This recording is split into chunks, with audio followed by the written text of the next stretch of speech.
In this video, I'll be giving you the top 4 areas that tourists generally stay at when they've come to visit Hong Kong. I'll also be giving you a guide on how you can travel around Hong Kong when you are here and what modes of transportation to use. And if you watch right to the end, I'll give you a special tip on how you can get from pretty much anywhere in Hong Kong to the airport for less than $5 US, so make sure you watch to the end. Okay, so what are the top 4 areas that tourists generally stay at?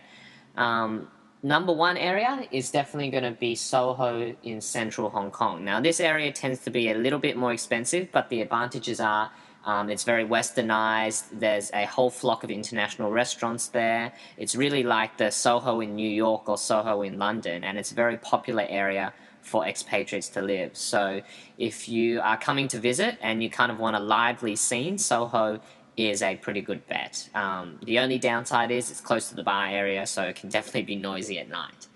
The number 2 area would be Sheung Wan, which is the next suburb from central in Hong Kong. So here you're still very close to the thick of things, very close to central. What's great about this area is it's getting really gentrified. So there's lots of designer boutique shops popping up, a lot of cafes. It's got a very strong cafe culture, but it's also got a lot of old Chinese noodle shops, Chinese medicine shops. There's a temple around the corner, right at the back of Sheung Wan. So if you want a mix of old and new Hong Kong, Sheung Wan is a great place to stay. The next one is probably Mong Kok, which is actually on the Kowloon side in Hong Kong.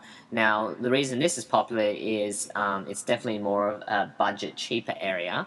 The apartments tend to be a little bit larger, and what's great about it is it's close to all the local Hong Kong tourist spots like Ladies Market and also Tim Ho Wan, which has got really cheap 3 Michelin star hat dim sum in Hong Kong. So if you want a super local experience, you should stay in Mong Kok.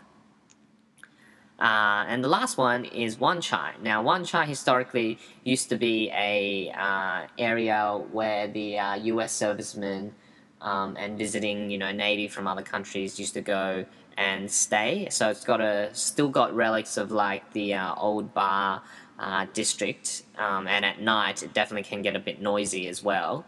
But what's great about this area is it's, again, very close to central Hong Kong. It's still got a lot of authentic Hong Kong in that area, and it tends to be a touch cheaper than the central area.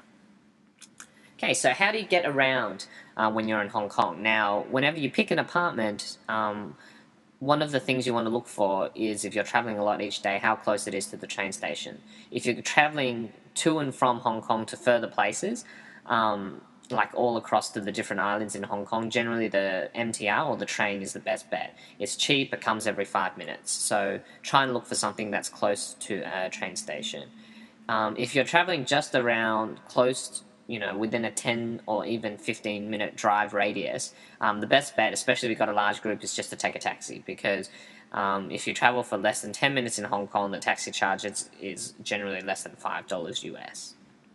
Alright, so my tip for you, if you're on a budget and you want to get to the airport cheaply, the cheapest way to do it is to actually take a bus called A11. Now, at the bottom of this video, you'll find a link to all the different tourist spots and transport areas that I've talked about, and you'll see a link to the bus website for the A11 bus, and that basically costs you $5 US. It takes about 45 minutes to get from most places in Hong Kong to the airport. So that's my tip for you. If you like this video or you have any questions at all, please comment below this video and I'll answer any questions you have. Thanks.